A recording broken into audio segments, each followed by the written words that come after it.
Hello and welcome to this segment of Arts Talk.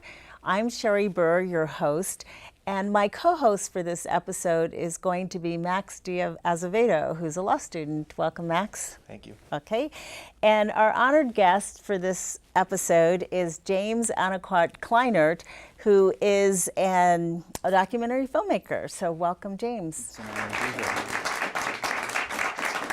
So tell us about your film, Wild Horses and Renegades. How did you develop the idea, and what is this film about? I was completing a feature documentary called Spirit Riders, and I spent a lot of time with members of the Lakota Nation going on the different peace and unity horseback rides, the ride to Wounded Knee, those type of ceremonial rides. And in the making of that, I was living up in Wyoming, and I would always see wild horses as I was driving to locations and developed a fondness for them. And then some of the Lakota riders had actually adopted wild horses, so I was starting to make the connection. And at the end of the film, I needed some good B-roll footage of wild horses. I wanted B-roll cutaways to show what the American West used to look like. So I got my first Bureau of Land Management filming permit and went to a roundup in the White Mountain Herd Management area in Wyoming. And I was shocked at what I documented that day. And I've been with the story ever since, and that started in 2003. Okay. Well, why don't we see a clip of the roundup so the audience can see what concerned you.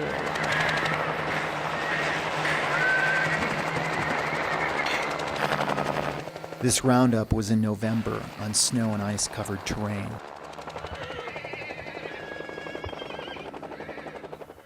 The BLM told me their take on why they were removing the wild horses.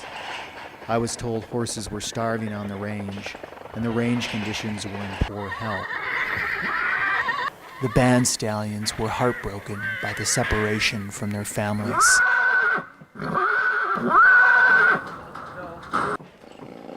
Collisions with corrals leave open wounds.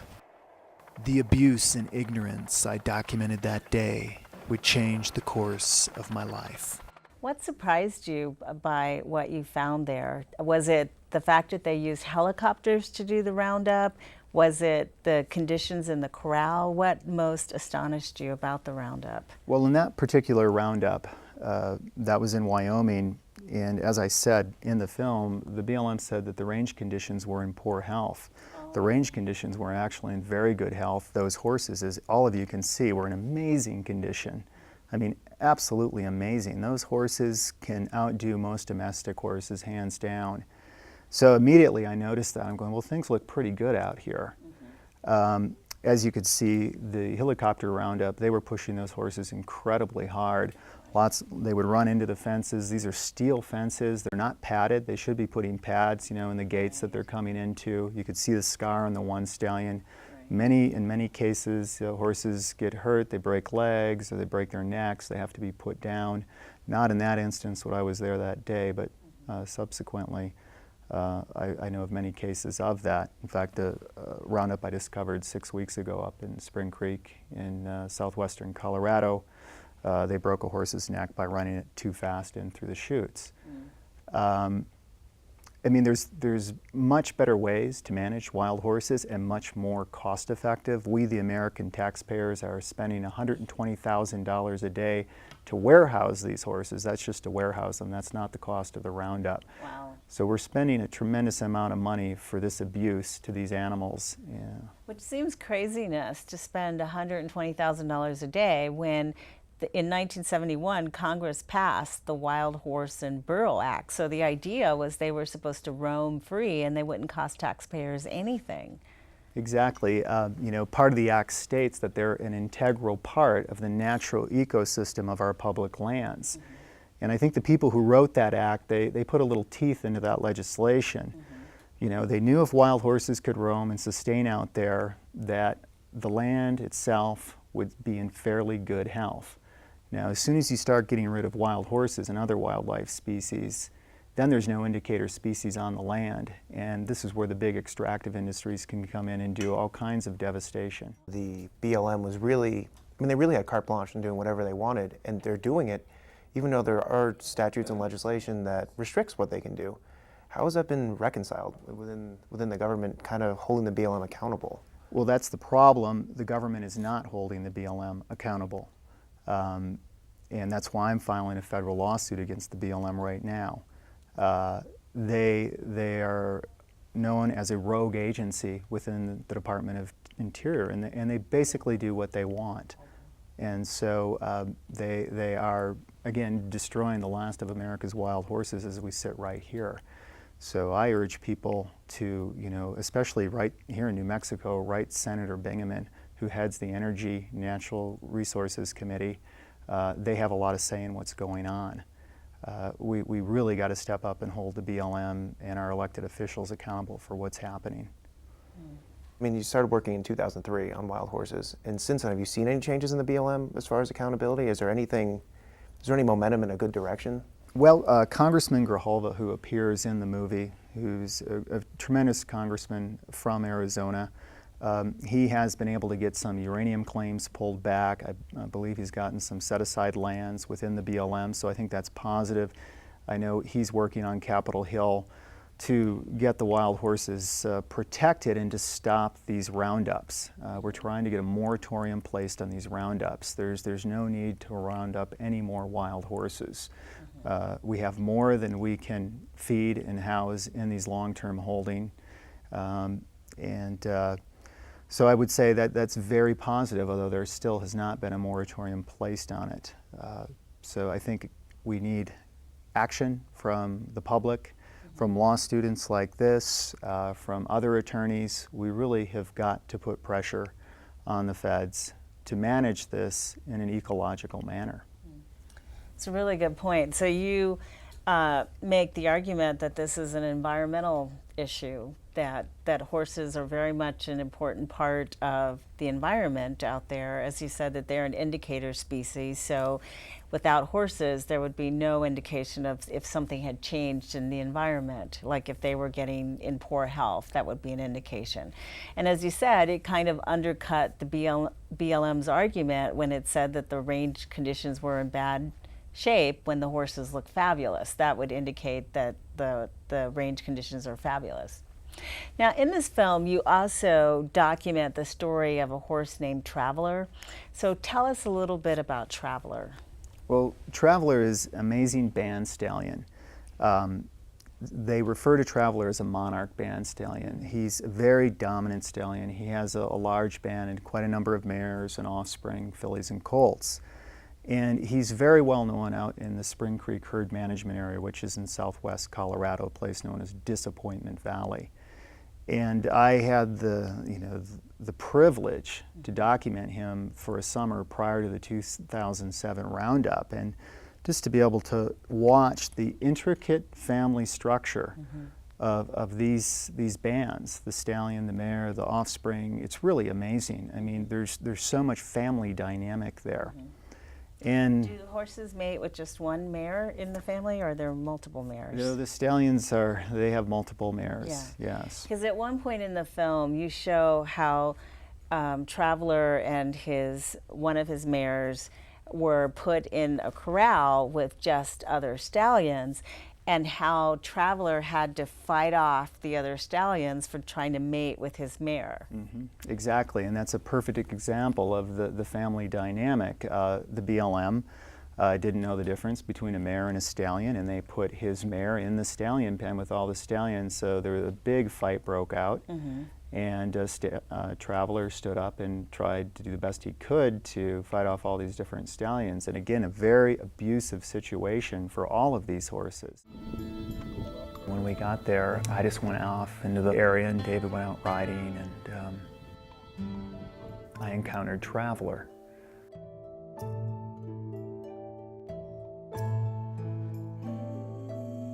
He is a wild, free-roaming horse, and I had my camera and I snuck up on him. All of a sudden, Traveler sees me. He just locks right on to me. The first thing he does is he begins to round up his band. He's a very good father. He really looks after his family. Of course, he snorted at me and he showed his dominance. He was basically saying, this is my land, this is my space, don't come any closer. He's one of the last monarch band stallions in the American West. He has an incredible personality. The Traveler is inquisitive. And since that day, I've made many trips out to Disappointment Valley.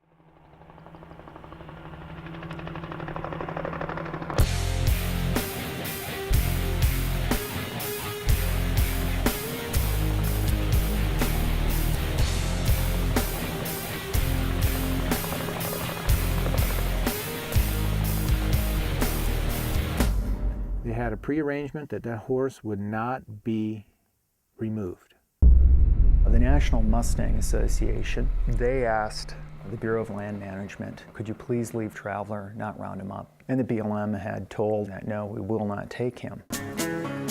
Most of these roundups go completely unmonitored in the American West. They're out in the middle of nowhere. There's no one watching.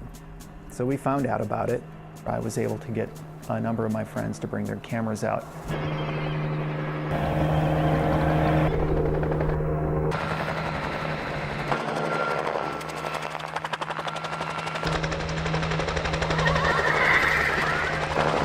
Traveler went into this pen of the horses that were to be released. There were 8 or 10 other stallions in there.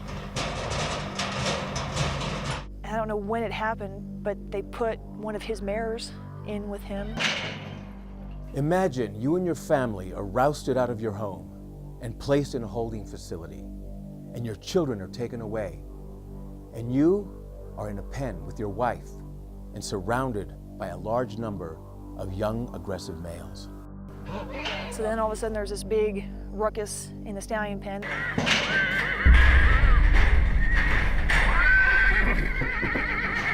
So it sounds like one of the consequences of what the BLM is doing is that they're breaking up horse families.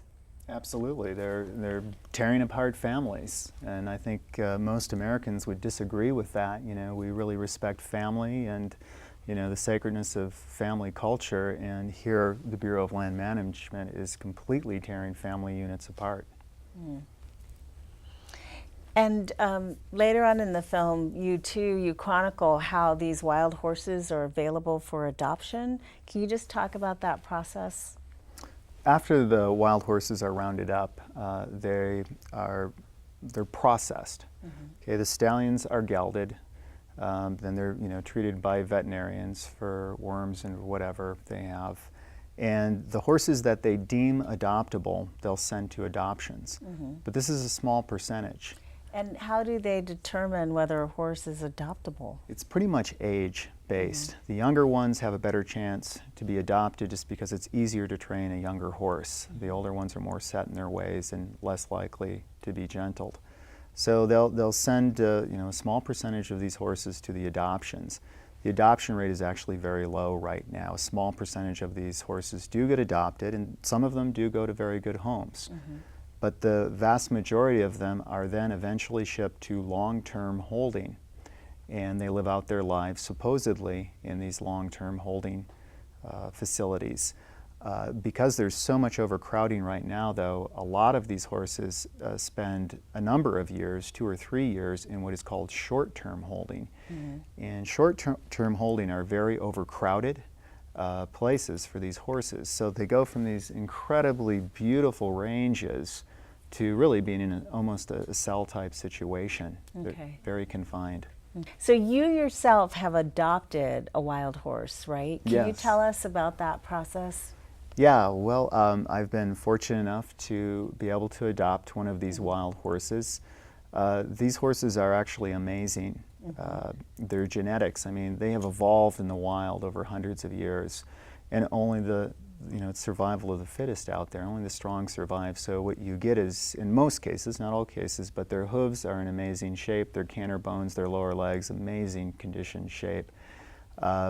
Because they're raised in the wild, when you take them out on a trail ride, if they see an elk or a bear or something, it usually doesn't scare them because they were raised with animals in the wild. Oh, I see. So their intelligence for surviving and adapting and actually working in the wild is amazing. Gentling a wild horse, if people are thinking about doing this, make sure you advise a professional. It's not something that's easy to do. You have to go very slow and take time. I was fortunate enough to work with a great trainer here in New Mexico, Rula Fanon, very well-known wild horse trainer. I highly suggest people consult someone if they're interested in doing this. Now, you use the word gentling. Most people who've had exposure to Western movies, Western TV shows, think of it as breaking horses. Why the word gentling? Is that the politically correct term now for breaking a horse? Well, I think training horses has evolved. The old term was breaking. Now with this whole new age of new horsemanship, which is called horse whispering, horse gentling, whatever you want to call it, I think we do look at it as gentling a horse. In my experience of working with horses, you know, I've seen people work with them the rough way, the breaking way. You usually have a horse that's pretty messed up. If you take your time and gentle the horse and you become a friend with that horse, you usually have a really good horse because the horse trusts you. So. Right. There was an amazing film that came out called Buck about the original horse whisperer that the book was based on and the film was based on. Have you had an opportunity to see the film or meet that person? Because he does do, as you explained, gentle the horse. Yeah, of course I've seen Buck. I think it's a great film, and I think it's a great story in showing how, you know, this man healed through his relationship, you know, with the horse and his method, you know, of gentling horses. I think it's very insightful to how we can work with these amazing animals. Okay. Let's ask our audience if anybody in the audience has a question for Mr. Anaquad Kleinert. Justine? I was curious, what does the BLM claim is their main reason for doing the roundups, and perhaps their goal for having these horses in captivity, really? Is it so that they can find a more suitable place for them back on the range, or is it to farm them out to adoptions in other areas? Well, what I've heard and what I've read is the BLM claims that there's an overpopulation of horses in the American West, that they're overgrazing, that the herd management areas cannot sustain these horses.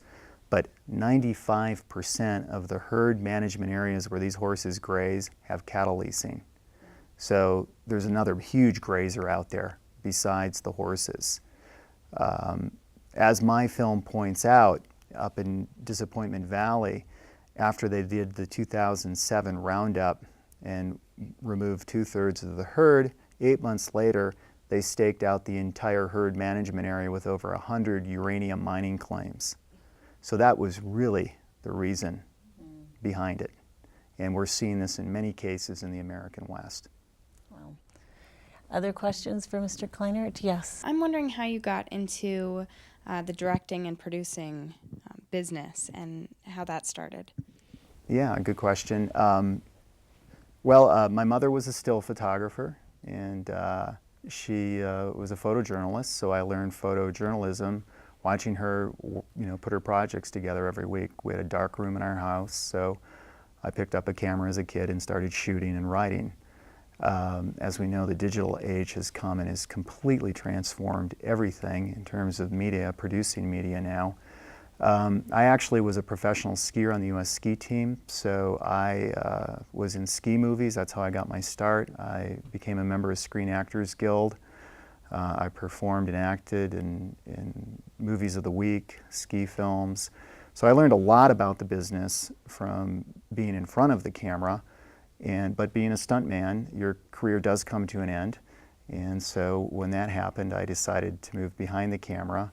And by that time, the digital age had taken off, and the cost of producing had greatly decreased. So I was able to buy digital camera, Final Cut Pro, and start making and producing my own shows. I wonder how you deal with the emotional aspect of seeing these creatures treated that way. Yeah, that's a very tough question. And in fact, in the film, you do, in some instances, become emotional when you're talking about what happened to them, and you're showing pictures of horses who were sent to slaughter, instead of being adopted. I mean, I think that at the Santa Fe Film Festival screening, there was hardly a dry eye in the audience after you showed the one where they actually slaughtered the horse. It was so horrendous. Yeah, I mean, it really does get to you. When you spend time, documenting the family units and you see this, boy, it's tough. It is tough. Mm-hmm. Yes. Seeing how things have changed and how there's more pressure on the BLM to start acting, and the government itself. What you see the future, like what you see being the ultimate resolution here, and what would you prefer, I guess? Well, I think the Bureau of Land Management has actually got to go back to their original mission statement. If they followed that, I think things would be run in a good way, but they don't even follow their own mission statement. I think we've got to look at our public lands as a very viable resource in terms of what they are. They're natural ecological places. And we really have got to get back to enforcing the NEPA policy and the environmental impact statements, ESs, these type of things that allow these big extractive industries to go in. So many of these extractive industries have gone in under something that's called a categorical exclusion. Categorical exclusion is, say you want to build an outhouse in a national park. Okay, it has no real big impact, or a picnic area. Well, Deepwater Horizon was put in under a categorical exclusion. So they've really got to get tough on the permitting processes. I mean, will definitely not say, there's not going to be any extraction. We're all very dependent right now on oil and gas and these things. But the permitting process, the regulations have got to get much stiffer. And the industry itself needs to step up and do a better job of regulating itself. I would say most people would agree so much of Washington, D.C. is run by lobbyists now. And the oil and gas, the mining lobby has a tremendous amount of power. And I would hope that they would want to start doing things more responsibly. The whole issue with Anwar years ago, dealing with drilling in Alaska, and that kind of, that was environmentally based. The arguments against it were all environmentally based. And here, this is a lot closer to home, and you don't hear that same environmental activism against the oil and gas. Do people just not know about this issue, or is it something that just doesn't get enough attention? Yeah, I really think people really don't know that much about it. This film really does point it out. If you fly in a small aircraft over New Mexico,